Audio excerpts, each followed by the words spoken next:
Dummy ಅಂತ ಏನೋ ಅನ್ನಕತ್ತಾರ್ದು ನೀವು ಕೇಳಕತ್ತೀರಿ. ಡಮ್ಮಿ ನಾ ಅಲ್ಲ, ನಾ ಡ್ಯಾಡಿ ಇದನ್ನ ಅಂತ ಹೇಳಿ 28ನೇ ತಾರೀಕು ಸಂಜೆ ಮುಂದೆ ಹೇಳ್ತೀವಿ ಅವ್ರಿಗೆ. ಇಲ್ಲ, ಅದು ಸ್ವಾಭಾವಿಕವಾಗಿರ್ತಕ್ಕಂಥ ಒಂದು ಸಂಗತಿ. 24ನೇ ತಾರೀಕು ದಿವಂಗತ ಉಮೇಶ್ ವಿಶ್ವನಾಥ್ ಕತ್ತಿ ಅವರ ಪುಸ್ತಕ ಬಿಡುಗಡೆ ಕಾರ್ಯಕ್ರಮ. ಅಲ್ಲಿ ಎಲ್ಲ ಸ್ವಚ್ಛ ಮಾಡಬೇಕಾಗಿತ್ತು. ಸಿಂಧಿ ಗಿಡಗಳು ಒಂದು 30-40 ಅದಾವೆ. ಸಿಂಧಿಗಳನ್ನು ಸ್ವಚ್ಛ ಮಾಡುವಂಥ ಸಂದರ್ಭದಲ್ಲಿ ಹೊರಗೊಂದು ತೊಡೆ ಒಳಗೊಂದು ತೊಡೆ ಅದಾವೆ.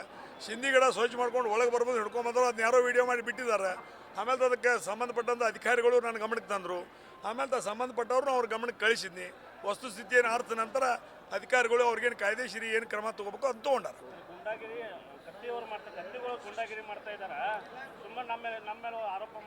ಅವ್ರ ಮ್ಯಾಗ ನಾವು ಆರೋಪ ಗುಂಡಾಗಿರಿ ಮಾಡ್ತಾ ಇರ್ತಾರೆ. ನಾವು ಮಾಡೋ ಪ್ರಶ್ನೆ ಇಲ್ಲ. ಜನ ಮಾಡಕತ್ತಾರ, ನಾವು ಆರೋಪ ಮಾಡಿಲ್ಲ. ನಾನಾಗಲಿ AB ಪಾಟೀಲ್ ಆರೋಪ ಮಾಡಿಲ್ಲ. ಜನ ಮಾಡಕತ್ತಾರ. ಏನ್ರಿದು ಗುಂಡಾಗಿರಿ ನಮ್ಮ ತಾಲೂಕಿನಾಗಿದೆ, ಮೊದಲು ನಮ್ಮ ತಾಲೂಕು ಹೆಂಗಿತ್ತು, ಈಗ 3-4 ತಿಂಗಳ ಹೆಂಗೆ ಆಗಾಕತ್ತೈತಿ ಅನ್ನೋದನ್ನ ಆರೋಪ ಜನರ ಬಾಯಿಂದ ಬರಾಕತ್ತದೆ, ನಮ್ಮ ಬಾಯಿಂದ ಬರಂಗಿಲ್ಲ.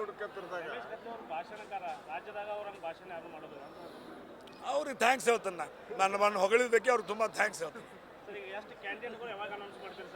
ಅದು ಹಿರಿಯರಾಗಿರ್ತಕ್ಕಂಥವ್ರು ಇವರು. ಇನ್ನೂ ನಮ್ಮ ತಾಲೂಕಿನೆಲ್ಲ ಹಿರಿಯರು ಕೂಡಿ ಬರುವಂಥ ಒಂದು 2 ದಿನಗಳಲ್ಲಿ ಅದು ಸ್ವಾಭಿಮಾನಿ ಪೆನಲ್ದ ಕ್ಯಾಂಡಿಡೇಟ್ಗಳನ್ನ ಹಿರಿಯರಾಗಿರ್ತಕ್ಕಂಥ AB ಪಾಟೀಲರು ಅನೌನ್ಸ್ ಮಾಡ್ತಾರೆ.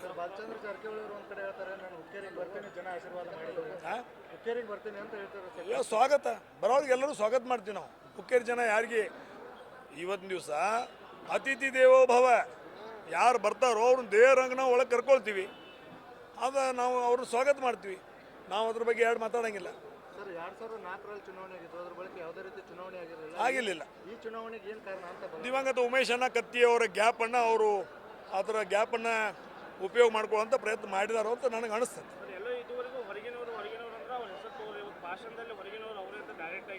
ನಾನು ಯಾರು ಅನ್ನೋದು ನೀವು ತಿಳ್ಕೊಂಡಿರ್ತಿರೋದು. ಯಾರು ನಿಮ್ಮ ಮೀಡಿಯಾದವ್ರಿಗೆ ಹೆಚ್ಚು ಗೊತ್ತಿರ್ತದೆ. ನಾವು ಹೆಸರು ತಗೊಳ್ಳೋಂಥ ಅವಶ್ಯಕತೆ ನನಗಿಲ್ಲ. ನಮ್ಮ ಕ್ಷೇತ್ರದ ಜನರಿಗೆ ಒಳಗಿನವ್ರು ಯಾರು ಹೊರಗಿನವ್ರು ಯಾರು ಅನ್ನೋದು ನಮ್ಮ ಕ್ಷೇತ್ರದ ಜನರಿಗೂ ಗೊತ್ತದೆ, ಅಥವಾ ನಮ್ಮ ತಾಲೂಕಿನ ಜನರಿಗೂ ಗೊತ್ತದೆ. ನಾವು ಹೇಳುವಂಥ ಅವಶ್ಯಕತೆ ಬರೋದಿಲ್ಲ. ಸರ್, ಒಂದು ಕಡೆ ಲಾಂಗ್ ಬಗ್ಗೆ ನಿಖಿಲ್ ಕತ್ತಿ ಅವರು ಒಂದು ಹೇಳಿಕೆ ಬೇರೆ ಕೊಡ್ತಾರೆ, ನೀವು ಒಂದು ಹೇಳಿಕೆ ಬೇರೆ ಕೊಡ್ತಾ ಇದ್ದಾರೆ. ಏನು ಅದೇನು ನನ್ನ ಗಮನಕ್ಕೆ ಬಂದಿಲ್ಲ. ನನ್ನ ಗಮನಕ್ಕೆ ಇದ್ದಷ್ಟು ನಾನು ನಿಮಗೆ ಹೇಳಿದ್ದೀನಿ. ನನ್ನ ಗಮನಕ್ಕೆ ಏನದು ಅದನ್ನ ಹೇಳಿದ್ದೀನಿ. ಲಾಂಗ್ ತೊಗೊಂಡಾಗ ನಾವು ಅವ್ರಿಗೆ ಹೇಳಿದ್ದೀವಿ, ಆ ರೀತಿ ಮಾಡಬೇಡಿ, ಯಾಕಂದರೆ ಒಬ್ಬರ ಮನೆಗೆ ಕಲ್ಲು ಹೊಡೆದ್ರೆ ನಾವು ಎಚ್ಚರಿಕೆಯಿಂದ ಇರಬೇಕು ಅಂತ. ನಾನು ಅವರು ನಿಖಿಲ್ ನಮ್ಮ ಸೆಕ್ಯೂರಿಟಿ ಅವ್ರು ಹೇಳಿದರು. ಸೆಕ್ಯೂರಿಟಿ ಅವರು ಈ ರೀತಿ ಜನ ಅದ ಕೈಯಾಗಿ ತೊಗೊಂಡು ತಿರುಗಾಡಬೇಡ ಅಂತ ಮಾತ್ರ ನಮ್ಮ ಸೆಕ್ಯೂರಿಟಿ ಅವ್ರಿಗೆ ಹೇಳಿದ್ದು ಅವ್ನ ಗಮನಕ್ಕೆ ಬಂದದ.